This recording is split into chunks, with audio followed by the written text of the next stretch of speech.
असाध्य आजार म्हणजे थोडक्यात सांगायचं म्हणजे आपल्याकडे जे येणारा रुग्ण आहे तो काशी करून आलेला असतो. म्हणजे काशी याचं सांगायचं असं आहे की सगळीकडे दाखवून आलेला असतो. एकही पेशंट असं नाही की एक्सरे MRI काही काढून नाही आलेला असतो. सर्व रिपोर्ट्स करून नाना प्रकारच्या हॉस्पिटलमध्ये दाखवून आलेला प्रत्येक हा रुग्ण आमच्याकडे येत असतो.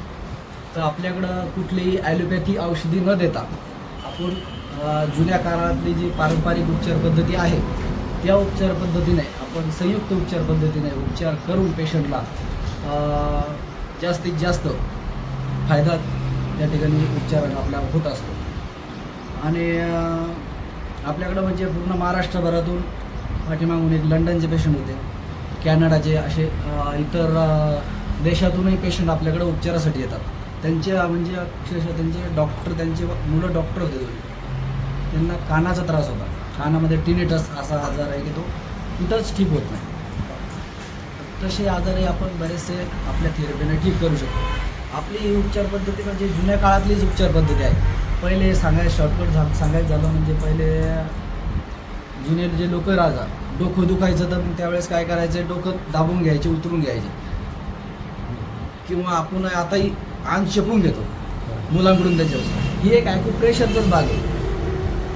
त्याच पद्धतीला आम्ही थोडंसं डेव्हलप करून त्याच पॉईंटला आम्ही ॲक्युपंक्चर करतो, कपिंग करतो, मसाज करतो, ॲक्युप्रेशर करतो, स्टीम बाथ अशा वेगवेगळ्या थेरपी करतो आपण. आणि त्याने खूप पेशंटला फायदा होऊ राहिला. अजून काय ॲक्युप्रेशर आणि ॲक्युपंक्चर याच्याबद्दल काय फरक आहे? ॲक्युप्रेशर म्हणजे हा जो पॉईंट आहे याला ॲक्युप्रेशर करणे. आता ह्या पॉईंटला आता हे मी केलं ॲक्युप्रेशर. तर बऱ्याच वेळेस ॲक्युप्रेशरना फायदा होत नाही. आपण त्याच पॉईंटला ॲक्युपंक्चर करणार.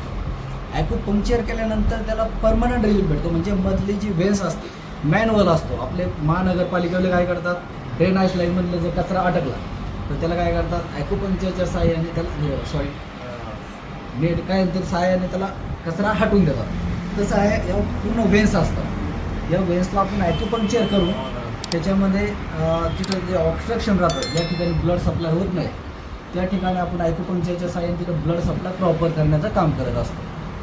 आता बरेचसे असे मॅजिक पॉईंट आहे. आता तुम्ही 1 लाख रुपयाची टॅबलेट घ्या. आमच्या याच्यामध्ये असा एक पॉईंट आहे. आता हा जो पॉईंट SI3 नावाचा पॉईंट आहे इथं. ह्या पॉईंटला तुम्ही इथं दाबा, इथं चिमटा घ्या, लगेच मान हलवून बघा, 0 मिनिटात मान फ्री होऊन जाईल. एवढं मॅजिक पॉईंट आहे. दुसरा एक ॲक्युपंक्चर पॉईंट असा आहे. ह्या ठिकाणून तुम्ही इथं दाबा, दाबल्या उलटी स्टॉप होत जाते 0 मिनिटात. बऱ्याच वेळेस टॅबलेटची पॉवर सुरू व्हायलाच 15-20 मिनिटं लागते. आणि दाबल्या एवढं फास्ट रिझल्ट आहे. सांगायचं असंच आहे की जास्तीत जास्त लोकांनी ॲलोपॅथी खाऊन किडनी लिव्हर खराब करण्यापेक्षा या थेरपीकडे जाणं खूप गरजेचं आहे आजकाल. ॲक्युपंक्चरमध्ये किती याचा इलेक्ट्रिक करंट सोडला जातो? त्याच्यामध्ये DC असतं, याच्यामध्ये सेल असतो छोटासा. त्याच्यावर आपण काही पॉईंट असतात ज्या ठिकाणची मसल बंद पडली असती, वर्क करत नाही, काम करत नाही. आपण तिला थोडंसं शॉक देऊन तिला आपण जनावराला पुराण मारल्यासारखं जसं ॲक्टिव्ह करून ती लगेच पुन्हा काम करायला सुरुवात करते. एवढं आपण ॲक्युपंक्चर नाही करू शकतो. एक्सरेची त्याची गरज पडत नाही. पण आमच्याकडे पूर्ण पेशंट एक्सरे करूनच झालेलं असतं. 2-3 एक्सरे करून. आणि बऱ्याच वेळेस आमच्याकडे आलेला पेशंट आहे, आम्ही काय करतो, एक्सरे वगैरे MRI वगैरे बाजूला ठेवतो पहिले. आम्ही त्यांचा आमचे ठराविक काही पॉईंट आहे. MRIमध्ये जर सुस्थित मानेमध्ये नस दबली काही झाली तर आम्ही काही पॉईंटला आम्ही प्रेस करतो. आणि पेशंटला करेक्ट सांगतो की तुमच्या 6व्या आणि 7व्या मणक्यात जी जाणारी जी नर्व आहे ती कॉम्प्रेस झाली, त्या ठिकाणी डिस्बल झाला आहे. आणि पेशंटला विचारतो आम्ही, तुम्हाला त्या 5-7 हजार रुपये घालून जे सांगितलं तुम्हाला काय सांगितलं? मग पेशंट म्हणतात की तुम्ही जे सांगितलं फक्त 200 रुपये कन्सल्टेशन करून आम्हाला 7-8-10 हजार रुपये घालून तेच सांगितलं. म्हणजे एवढा डिफरन्स आहे. म्हणजे प्रॉपर आपण जर आम्ही फील होतं आम्हाला लगेच त्या ठिकाणी कोण्या ठिकाणी हेल्प होतं. आता हे पेशंट आहे, हे पहिल्या दिवशी आले होते. यांना पहिल्या सेशनमध्ये 80% फरक पडला एकाच दिवसामध्ये. आणि आले त्या दिवशी पूर्ण वागता येत नव्हतं त्यांना. आज ते दुसऱ्या सेशनला आलेले आपल्याला. लंबार, थोरॅसिक आणि सर्वायकल असे स्पॉन्डिलायसिसचे भरपूर प्रश्न असतात. हे सगळे प्रकार आपण मान, पाठ, कंबर, गुडघे कुठलाही बॉडीचा पेन असला कमी करू शकतो आपण. आणि हिप जॉईंट, नी जॉईंट आहे, अँकल जॉईंट आहे किंवा ते पण कमी करू शकतो. जे पॅरालिसिसमध्ये या पेशंटचं बोलणं जातं आपण त्याला टंग ॲक्युपंक्चर करतो, म्हणजे जीभ बाहेर पकडून थोडीशी त्या ठिकाणी ॲक्युपंक्चर करतो. हे जे ॲक्युपंक्चर हे जे एक्सपर्ट डॉक्टर्स करतात. आता याच्यामध्ये आपण मोटर एरियाला स्टिम्युलेशन दिलं. बऱ्याच वेळेस ह्या ठिकाणी जर ॲम्ब्युलन्स जर क्लॉट जर आला डोक्यामध्ये तर ह्या साईडला पॅरालिसिस होतं, किंवा ह्या साईडला क्लॉट जर अटकला तर ह्या साईडला पॅरालिसिस होतं. आम्ही काही ह्या साईडला पॅरालिसिस झालं तर आम्ही ह्या ठिकाणी ॲक्युपंक्चर पॉईंट लावून त्या ठिकाणी त्या ऑब्स्ट्रक्शनला आम्ही कमी करण्याचं काम करतो ॲक्युपंक्चरद्वारे. सर आज घडीला जे लोकांमध्ये पाहिलं जातं की जसं मणक्याचे आजार आहेत, पाठीचे आजार हो. आहेत, त्याचप्रमाणे जे हवा मारण्याचं जे आहे हो, पॅरालिसिस, paralysis, बरोबर. तर हे आजार फार वाढत आहेत. हो, खूप तर वाढत. यावर लोकांनी काय उपाययोजना केल्या पाहिजेत, काय पथ्य पाळायला पाहिजेत? कसं आहे, पहिली गोष्ट योगा हे करणं गरजेचंच आहे त्याच्यासाठी. आणि ह्या गोष्टी BP वाढल्यामुळं, BP कशामुळे वाढते? स्ट्रेसमुळं. स्ट्रेस जास्त वाढलं की आता समजा आपली ही पाईपलाईन आहे, रक्तवाहिनी ही पाईपलाईन आहे, आपण तिच्यामध्ये जर कधी 3ची पाईपलाईन आहे तिच्यात 5ची पाईपलाईन जोडली तर कुठं तरी ती फुटणारच. मग ती ह्या ठिकाणी फुटते, या ठिकाणी फुटते, किंवा हार्ट अटॅक समजा अशा बऱ्याचशा गोष्टी होतात. शहरामध्ये खूप म्हणजे हॉस्पिटल्स आहेत हो. आणि काही ट्रीटमेंटचे आपल्यासारखे ट्रीटमेंटची हो. केंद्र आहेत, तर ही रुग्णांचा ओढा आपल्याकडे जास्त आहे. आता कसं आहे, प्रत्येक पॅथी आपण कोणत्याच पॅथीला नाव ठेवू शकत नाही, कारण की ॲलोपॅथी जी जरी म्हटलं ती त्यांच्या जागेवर सेफ आहे. कारण की ॲक्सिडेंट काही झाला, समजा फ्रॅक्चर झालं, काही झालं, तर आम्ही त्या ठिकाणी काही करू शकत नाही. आम्ही जे करतो हे क्रॉनिक आजार, जे जुनाट आजार असतात त्यांच्यावर आम्ही करतो, आणि आम्ही हे नॅचरल पद्धतीने उपचार करतो, कुठलीही मेडिसिन न देता. आणि आता कसं लोकांना कसं जागरूक भरपूर झालेले लोक आजकाल. कसं बरेचसे त्यांची मुलं डॉक्टर असूनही ते आमच्याकडं ट्रीटमेंट घेतात, कारण की त्यांना माहिती आहे. आता काल एक कोर्टाचे जज साहेब ट्रीटमेंट करून गेले आपल्याकडं. आता 3 विस्तार अधिकारीची ट्रीटमेंट चालू आहे. आता घाटीचे डॉक्टर डीन आहे, त्यांनी पाठीमागं त्यांचे माऊस भावाला पाठवलं होतं पहिले, याच्या आधीचे होते. म्हणजे ही सेफ ट्रीटमेंट आहे, कारण की सगळे आतापर्यंत, कारण की सर्वांना माहिती आहे आई वडील थोडेसे आतापर्यंत शिकलेले थोडे होते. आता मुलं जरी डॉक्टर झाले पण आई वडिलाला माहीतच आहे की आपल्याला हातपाय दाबूनच बरं वाटायचं पहिले. ही ॲक्युप्रेशरच आहे. ॲक्युप्रेशरला आपण आता पहिले लोक डोकं उतरायचे, आता हे बघा असं दाबायचे, हे करायचे, हे करायचे. हां, आणि ते लोक काय करायचे, काहीतरी बोलायचे, म्हणजे ती कॉपी करू नये म्हणून जुने लोक असं करायचे. पुन्हा म्हणजे त्याच्याकडेच तो डोकं उतरायला गेला पाहिजे, आणि सकाळीच बोलवायचे ते. सर कोणताही आजार जे आहे तो आजार होण्या अगोदर आपलं शरीर जे ते सूचना देतं सर. तर लोकांनी जसं जर आता पुढं आजारापासून वाचण्यासाठी आता काय काय करायला पाहिजे, जसं काय चेकअप करायला पाहिजे, काय करायला पाहिजे? आता बाकी 6 महिन्याला तरी चेक करत नाही, ब्लड टेस्ट वगैरे, बाकी समजा कोलेस्ट्रॉल, BP, शुगर, या गोष्टीचे वारंवार चेक करणं गरजेचं आहे.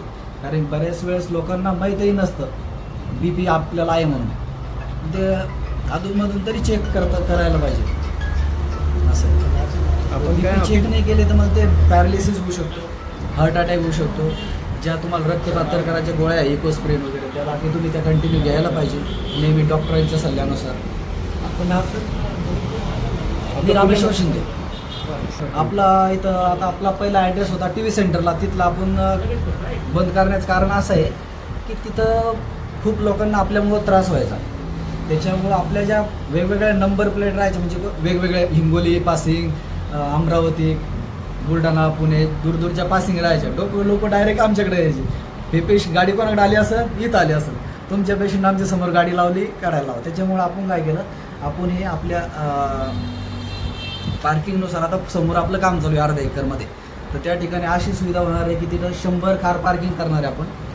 आणि 50-50 लाखाची आपण जर्मन टेक्नॉलॉजीची पॅरालिसिससाठी स्पेशल मशनी बोलवणार आहे आपण. जे पेशंट वर्षानुवर्ष थंकून गेले उपचार करून, त्यांच्यासाठी आपण ती समाजसेवा म्हणून बरेचसे आपण तिथं काम करणार आहे आपण त्या ठिकाणी. सर कोणत्या कोणत्या रुग्णांनी तुमच्याशी संपर्क कसा करावा असं आवाहन करणार? आता आपण मान, पाठ, कंबर, डोकेदुखी, मायग्रेन भयानक, पॅरालायसिस, अर्धांगवायू, जे स्पायनल इंजुरी राहते किंवा ॲक्सिडेंट झाल्यामुळे त्यांची इंजुरी होती त्यांना, तसेही पेशंट आपण हे करू शकतो.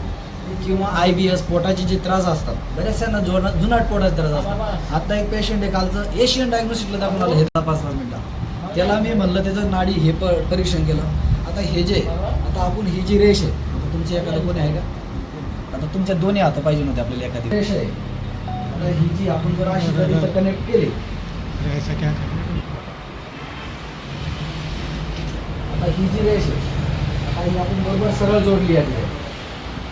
आता हे थोडंसं जर तुम्हाला ॲसिडिटी, पोट सापणं म्हणे असे आजार तुम्हाला भविष्यात होऊ शकता किंवा आहे मूळव्याध वगैरे असे आजार याच्यावरून आपण डायग्नोज करू शकतो. तर असं आहे. नवीन ॲड्रेस असा आहे सारोळा पाटा, जळगाव रोड, छत्रपती संभाजीनगर चौका म्हणून गाव आहे इथं. हरसूळ टी पॉईंटपासून हल्ली 7 ते 8 किलोमीटर अंतरावर आहे. आणि आपला मोबाईल नंबर आहे 9545 148200. या नंबरला तुम्हाला जर अधिक माहिती लागत असेल तर या नंबरला तुम्ही आता सगळ्यांचं रिप्लाय देऊ शकत नाही, हजारो कॉल येतात रोजचे. आता आम्ही त्याच्यावर ऑप्शन आज ठेवले, प्रत्येकाने व्हॉट्सअपला हाय जरी पाठवलं त्यांना ते पूर्ण ॲड्रेस वगैरे पाठवतो. त्याच्यामुळे सर्वांनी या नंबर सांगितला, या नंबरला व्हॉट्सअपला हाय असा मेसेज केला की तुम्हाला कसं यायचं, काय येतं. बरेचसे ॲटोवाले त्याच्यावर परवा दिवशी त्यांनाही आपण माहिती देत असतो. परवा एका ॲटोवाल्याने टी पॉईंटपासून इथं सोडायचे 1000 रुपये घेतले. तसंही आपण आपला व्हिडिओमध्ये सांगितलं लोकांना की हरसूळ टी पॉईंटपासून 30-40 रुपये देऊन सिटी बसनं येऊ शकता, कारण की लोकांनाही खर्चात गेले नाही पाहिजे. कारण की बरेचसे दूरदूरचे लोक राहतात, त्यांच्यासाठी सोयीस्कर झालं पाहिजे. रेल्वे स्टेशनपासून 40-50 रुपये लागतात सिटी बसनं. 6-7 वाजेपासून लोक येऊन बसतात. आपलं टायमिंग किती ते किती? सकाळी 10 ते या ठिकाणी आपण 5 पर्यंत सुरू केलं. पहिले 10 ते 2च होतं, पण पेशंटचा फ्लो एवढा वाढला की पेशंट करायलाच वेळच पुरत नाही, दिवसभर बिझी राहतो. आणि आपण मोस्टली स्वतः उपचार करतो. पेशंट कमी झाले तरी चालतात.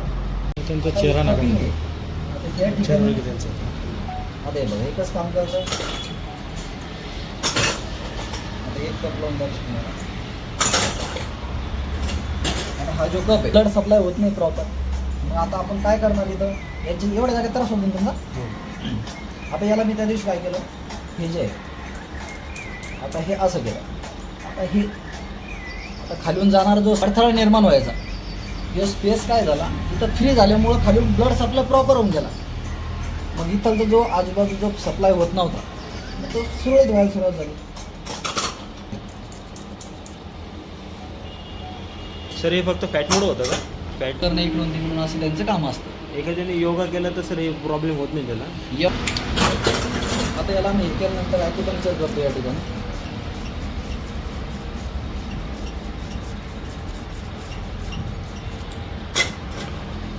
ही थोडीशी दुखत नाही बिलकुल, हे अशी एकदम स्मूथ जाते. आता हे जे तुम्हाला मी सांगितलं आत्ता हे काम कसं करतं, आता पेशंट दिलं खालून जाणारा जो सप्लाय तो जर कमी होत असला तर आपण त्याला आता ही स्टिम्युलेशन देऊन तिला त्या ठिकाणी सप्लाय प्रॉपर करतो.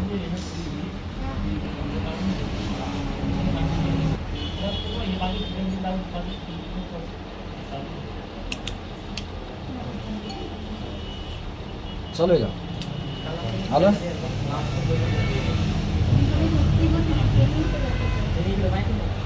ओके. सर मी डिसेंबर जानेवारीपासून खूप परेशान होतो. माझा कमरेचा त्रास होता.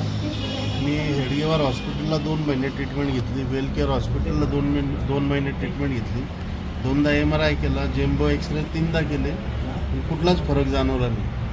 गेल्या हप्त्यामध्ये मी शिंदे सरांचा मला ॲड्रेस मिळाला, शिंदे सरांकडे आलो होतो. 90% मी ओके झालो. माझ्या ऑलिओपॅथिकच्या गोळ्या मी बंद करून टाकल्या. आजचा माझा हा सेकंड थेरपी आहे, आजची 2री चक्कर आहे. 90% मी जवळपास ओके झालो. मला पहिले वाकायलाही त्रास होता, आता मी वाकू शकतो, चालू शकतो, पळू शकतो. आपण औरंगाबाद शहर, मी छत्रपती संभाजीनगर. आपण कुठल्या सर माझा बैठकीचा व्यवसाय आहे. मी सुवर्णकार कारागीर आहे. ॲक्च्युली माझं 25 ते 30 वर्षापासून बैठकीचंच काम आहे. हा प्रॉब्लेम साहजिक होता, पण जास्त त्रास वाढल्यामुळे मी ती ट्रीटमेंट घेतली. मला फरक जाणवलाच नाही, तर 100% मला फरक पडला. आपलं पुन्हा मी महेश दिगंबर शेडूते, बालाजीनगर, छत्रपती संभाजीनगर.